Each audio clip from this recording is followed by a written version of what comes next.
ultrassom.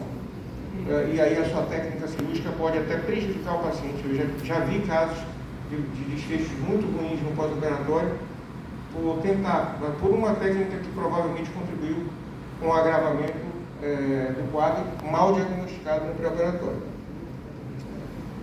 A investigação não invasiva foi muito bem colocada aqui, né? Tem os scores, tem o fibroscan, e uma coisa muito importante, quando você tem a suspeição de uma doença hepática um pouquinho mais presente, mais avançada, entrar em contato com a patologista, fazer essa solicitação de equipes.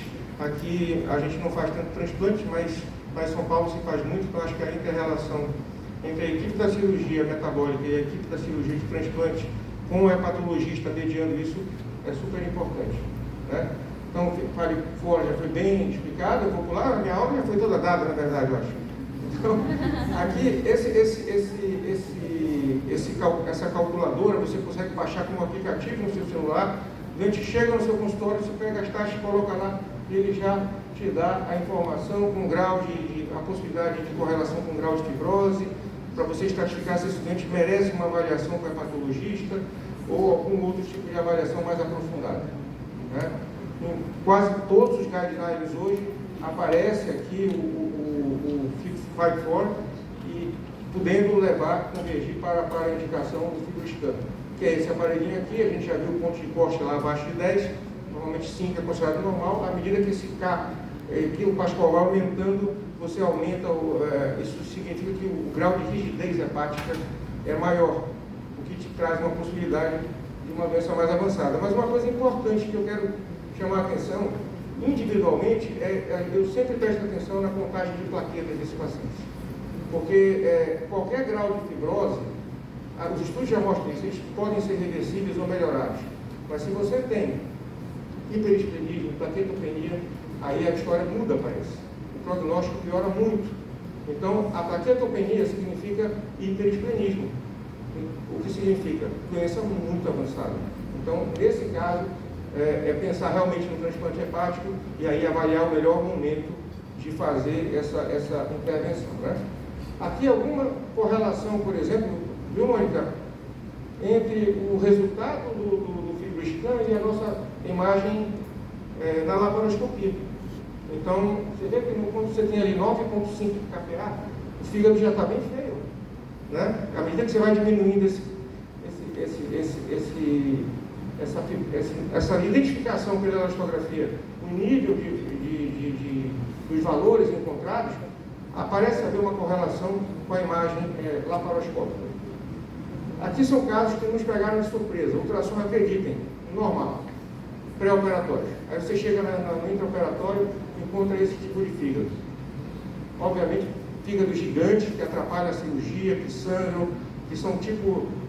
tão endurecidos, mas são às vezes exudativos, e você tem uma dificuldade enorme, são pesados, você tem dificuldade para trabalhar, porque o estômago está ali embaixo do lobo hepático esquerdo. Hoje, se eu me deparo com o fígado desse no intraoperatório, provavelmente a gente vai fazer uma cirurgia o mais simples possível, que seria a gastrectomia vertical, para não interferir muito na dinâmica, vamos dizer assim, na fisiologia do aparelho digestivo. E, sobretudo, para evitar segmentos escusos que possivelmente podem contribuir com supercrescimento bacteriano, formação de absorção, né, de fatores inflamatórios e toxinas que vão agredir o fígado e acabam agravando esse processo muito rapidamente. Daqui o primeiro estudo que mostrou a eficácia da cirurgia bariátrica, da cirurgia metabólica, tá, em controlar a doença hepática gordurosa, com uma avaliação no segmento de 5 anos. Mas o que é interessante no segundo gráfico é que essa melhora ela vai ocorrendo ao longo dos anos. Se você comparar o primeiro ano com o quinto ano, a melhora foi continuada. Então, não é uma coisa que a gente, depois de anos, acabou aqui. Não, a melhora parece progredir. Então, isso é bem interessante.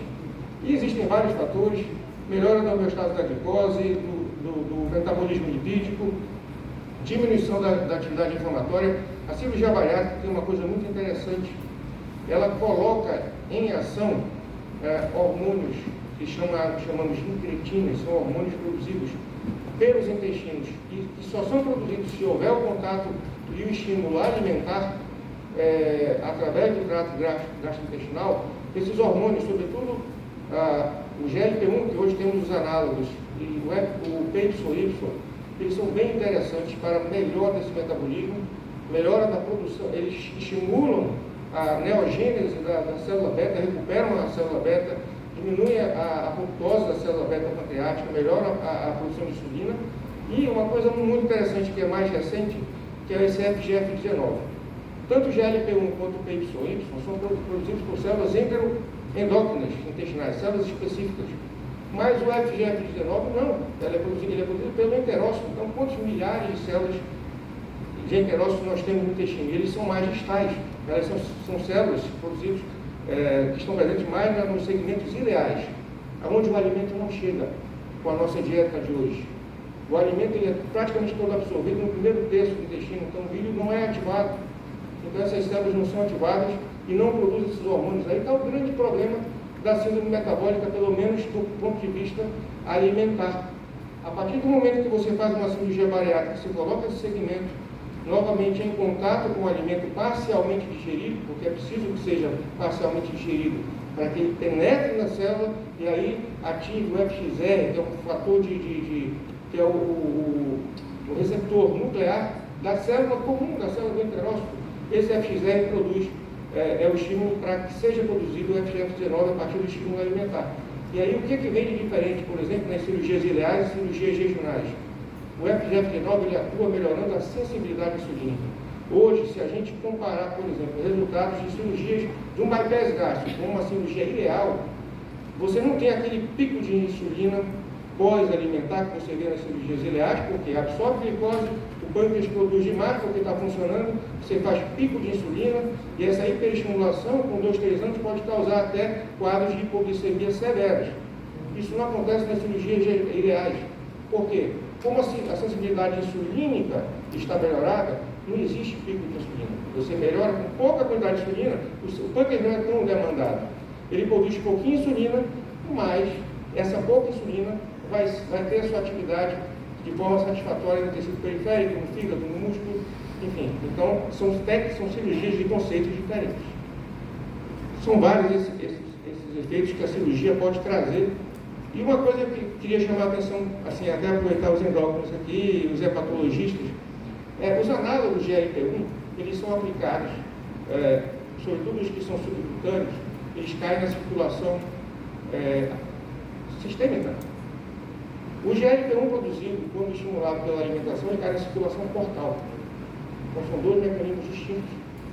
E isso precisa ser estudado. A gente tem muitos efeitos colaterais com essas injeções. São efetivas, podem ser usadas. Claro, a gente ainda não sabe ao certo o longo termo disso, no uso continuado, né? Mas eu tenho a sensação de que essa via de absorção pode interferir nessa questão também. Aqui um trabalho, deixa eu ver que o tempo está acabando, um estudo randomizado em ratos obesos induzidos, tá? Então, eles compararam bypass, dieta restritiva e uma cirurgia sham. Melhorou tudo com o bypass em relação aos outros métodos, no controle metabólico e na esteatose hepática. Os efeitos da cirurgia, uma revisão sistemática, também confirmou que o paciente operado com perda de peso pela cirurgia metabólica, ele tem melhora de todas as fases da fibrose, menos naqueles casos já, como eu falei, o hiperesplenismo.